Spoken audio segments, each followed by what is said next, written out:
ఇవాల్టి వీడియోలో మీ అందరి కోసం ఒక స్పెషల్ రెసిపీ అండి. గోంగూర పన్నీర్ కర్రీ.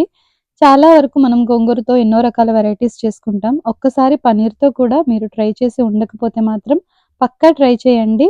అన్నంలోకైనా, చపాతీలోకైనా, రోటీలోకైనా చాలా చాలా బావుంటుంది. ఇక్కడ నేనైతే మా బ్యాక్ యార్డ్‌లో ఉన్నటువంటి గోంగూరని కట్ చేస్తున్నాను. ఇది పుల్ల గోంగూర. గోంగూరలో 2 రకాలుంటాయి కదా! ఇప్పుడైతే పన్నీర్‌లో వేస్తాం కాబట్టి గోంగూర పుల్లగా ఉంటేనే బావుంటుంది. ఇక్కడ మీరు చూస్తున్న కూరగాయలన్నీ కూడా మాకు బ్యాక్ యార్డ్‌లో వచ్చినవేనండి. చాలా ఫ్రెష్‌గా, ఆర్గానిక్‌గా పండించినవి. ఇంకా మన ఛానెల్‌ని ఎవరైనా కొత్తగా చూస్తుంటే మాత్రం ప్లీజ్ సబ్స్క్రైబ్ చేసుకోండి. ఇక్కడ నేను కొంచెం పన్నీర్ అయితే తీసుకుంటున్నాను.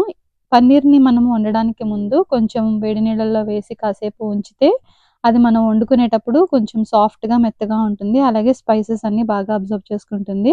తర్వాత కోసినటువంటి గోంగూరను కూడా బాగా కడుక్కొని దాన్ని చిన్న చిన్న ముక్కలుగా కట్ చేసి ఉంచుకోవాలి. ఇందులో 2 రకాల పద్ధతులున్నాయి. ఒకటి మీరు గోంగూరని ముందుగా ఆయిల్‌లో మగ్గబెట్టి పచ్చిమిరపకాయలతో పాటు మిక్సీ పట్టి వేసుకోవచ్చు. లేదంటే గనక నేనిక్కడ చూపిస్తున్న విధంగా అయినా సరే ట్రై చేయొచ్చు. ఈ కూర కోసం పాన్ పెట్టుకొని అందులో ఆయిల్ వేసుకోవాలి. ఒక 4 టేబుల్ స్పూన్స్ వరకు ఆయిల్ వేసుకున్న తర్వాత అర టీ స్పూన్ వరకు ఆవాలు, అలాగే అర టీ స్పూన్ వరకు జీలకర్ర వేసి చిటపటమనేంత వరకు వాటిని వేగనివ్వాలి. తర్వాత ఒక 2 ఎండుమిరపకాయలను కూడా తుంచి వేసుకోవాలి గింజలతో పాటు. వీటిని వేయిస్తున్నప్పుడే కొంచెం ఫ్రెష్‌గా ఉన్నటువంటి కరివేపాకును కూడా వేసుకోండి. ఇవన్నీ పోపంతా వేగిన తర్వాత ఒక పెద్ద సైజు ఉల్లిపాయని చిన్న చిన్న ముక్కలుగా కట్ చేసి వేసుకోవాలి. ఈ ఉల్లిపాయలనైతే మనం మగ్గేంత వరకు వేయించుకోవాల్సి ఉంటుంది. సో, మూత పెట్టి మీరు మంటని లో టు మీడియం ఫ్లేమ్‌లో అడ్జస్ట్ చేసుకొని ఉల్లిపాయలని మగ్గనివ్వాలి. అలాగే అల్లం వెల్లుల్లి పేస్ట్‌ని కూడా ముందుగానే రెడీ చేసి ఉంచుకుంటే మనకి వేసుకోవడానికి బావుంటుంది. ఫ్రెష్‌గా రుబ్బి పెట్టుకోండి. చాలా టేస్టీగా ఉంటుంది.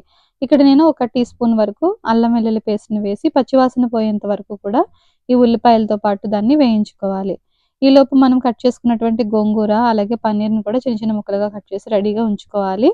ఇప్పుడు ఉల్లిపాయలైతే మనకి మగ్గిపోయినియి. కాబట్టి ఒక పావు టీ స్పూన్ వరకు పసుపు, అలాగే రుచికి సరిపడా ఉప్పు, మీ కారానికి సరిపడా కారం వేసుకోవాలి. తర్వాత ధనియాలు, అలాగే జీలకర్ర పొడి వేయించినవి అవి కూడా వేసుకోవాలి. తర్వాత లాస్ట్‌లో ఒక టీ స్పూన్ వరకు గరం మసాలా.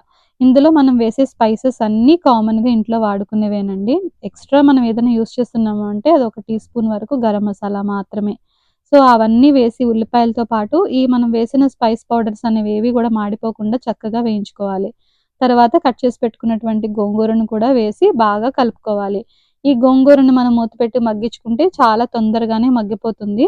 సో, ఆకు మెత్తబడి మనకి ఈ ఆనియన్స్ ఏమైతే ఉన్నాయో, అలాగే గోంగూర ఏదైతే ఉందో ఇదంతా బాగా దగ్గరకొచ్చి ఆయిల్ రిలీజ్ అయ్యేంత వరకు కూడా మూత పెట్టి మగ్గించుకుంటే మనకి గోంగూర అనేది చాలా తొందరగా మగ్గిపోతుంది. ఒకవేళ ఇన్ కేస్ మీకు ఈ స్టెప్ ఇష్టం లేదు అనుకుంటే గనక, ఇందాకే చెప్పినట్టుగా గోంగూరని, పచ్చిమిరపకాయలని వేయించి మిక్సీ పట్టుకొని, తర్వాత ఆ పేస్ట్‌ని యాడ్ చేసుకున్నా కూడా బానే ఉంటుంది. ఈ పద్ధతిలో కూడా చాలా ఈజీగా అయిపోతుంది.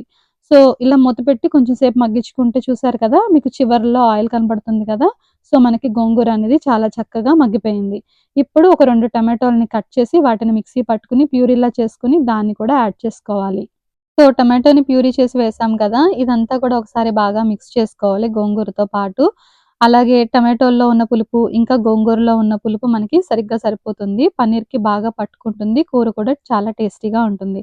సో, ఒకసారి బాగా మిక్స్ చేసుకొని ఈ టమాటోలో పచ్చివాసనంతా పోయేంత వరకు ఇంకా బాగా మనం కుక్ చేసుకోవాల్సుంటుంది. ఇంక తర్వాత ఒక కప్పు వరకు వాటర్ పోసుకొని మీ గ్రేవీ కన్సిస్టెన్సీకి తగ్గట్టుగా బాగా మిక్స్ చేసుకోవాలి.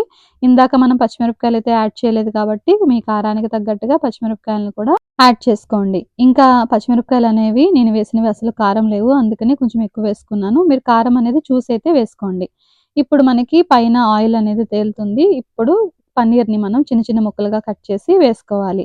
ఆల్రెడీ వాటర్‌లో కాసేపు సోక్ చేసాం కాబట్టి పన్నీర్ అనేది చాలా సాఫ్ట్‌గా ఉంటుంది. వేసిన స్పైసెస్ అలాగే గోంగూరలో ఉన్నటువంటి పులుపు కూడా వాటికి బాగా పట్టుకొని కూర అనేది చాలా బావుంటుంది. అన్నంలోకే కాదు చపాతీలోకైనా, పూరీలోకైనా, ఈవెన్ దోసలోకి కూడా చాలా బావుంటుంది. సో, తప్పకుండా ట్రై చేయండి. ఇక్కడ కూర అంతా కూడా మనకి దగ్గర పడిపోతుంది. గ్రేవీ అనేది చాలా దగ్గరకొస్తుంది. అలాగే ఆయిల్ అనేది పైకి తేలుతుంది. సో, ఈ పాయింట్ ఆఫ్ టైమ్‌లో ఇంకొక 2 నిమిషాలు కుక్ చేసేసుకుంటే మనకి సరిపోతుంది. అలాగే అవసరం అనుకుంటే ఉప్పు, కారాలు సరిచూసుకొని యాడ్ చేసుకోవచ్చు. గోంగూర కాంబినేషన్‌లో ఏ కూర చేసినా కూడా పులుపు, కారం కరెక్ట్‌గా ఉంటేనే ఉప్పు అన్నీ కూడా స్పైసెస్ అనేవి కూర అనేది రుచిగా ఉంటుంది. సో, కొంచెం కారం అనేది కూడా కొద్దిగా ఎక్కువగానే పడుతుంది. సో, తప్పకుండా ట్రై చేయండి. ఇంకా మనం సర్వింగ్ బౌల్‌లో సర్వ్ చేసేసుకున్నాక మనం నచ్చితే అన్నంతో గానీ, చపాతీ గానీ, లేదా పూరీతో గానీ, ఇంకా మీకు నచ్చిన కాంబినేషన్‌లో దేనితోనైనా సరే తీసుకోవచ్చు. ఐ హోప్ ఈ వీడియో మీకైతే నచ్చిందనుకుంటున్నాను. మళ్ళీ మరొక మంచి వీడియోతో మీ ముందుకొస్తాను. సో, తప్పకుండా చైత్రికాస్ కిచెన్‌ని సబ్స్క్రైబ్ చేసుకోండి. Thank you.